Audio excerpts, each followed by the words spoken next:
माँ। जी, ये सवाल जर्मनी से आया कि वो पूछती है कि जब हम किसी से तबलीग करते हैं जो अभी बहुत ज़्यादा बड़ी उम्र का नहीं है, अभी शादीशुदा भी नहीं है, अभी अपने माँ बाप के साथ रहता है, और जब वो अहमदियत कबूल करेगा, ये उसका मतलब फिर नतीजा ये निकलेगा कि वो अपने वालिदैन का कहना बाज़ चीज़ों में नहीं मानेगा, मसलन जैसे गैर आमदी से शादी करना, तो उसमें से बाज़ औक़ात फैमिली में बहुत ज़्यादा मसला पड़ जाता है कि वो फैमिली भी अलग हो जाती है। माँ इसका है ज़रूर जी, लेकिन ऐसे लड़कों को फिर अपने घर रखना चाहिए।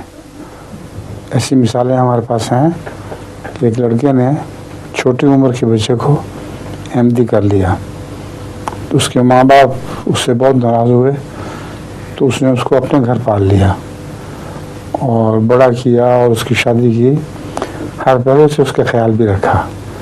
तो अगर ये करो तो ठीक है, ठीक है जी। वहाँ से नहीं रहा है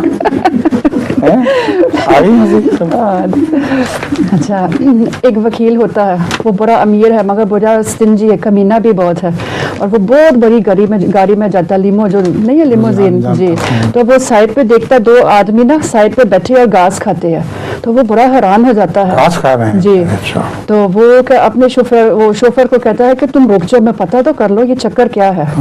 तो वो रुकता है, वो निकलता है गाड़ी से और पूछता है क्या बात है, आप लोग घास क्यों खाते हैं? तो वो कहती है हमारे पास पैसे नहीं और हमें बहुत भूख लगी है। तो वो कहता अच्छा ऐसी बात है, तो आप मेरे साथ आओ। तो वो कहती है मगर सर मेरी एक बीवी भी है और 2 बच्चे भी है। कहता कोई बात नहीं, उनको भी लेके आओ। दूसरा कहता सर मेरी बीवी है और 6 बच्चे हैं। कहता कोई बात नहीं, उनको भी लेके आओ। अच्छा, सारे गाड़ी में बैठ जाते हैं। तो वो एक आदमी कहता सर आप तो बहुत अच्छे हैं, अब हम सबको लेके जाते हैं। तो वकील कहता है कि कोई बात नहीं है, बहुत खाने के लिए होगा, मेरे गार्डन में घास आधा मीटर है। समझ गया होगा।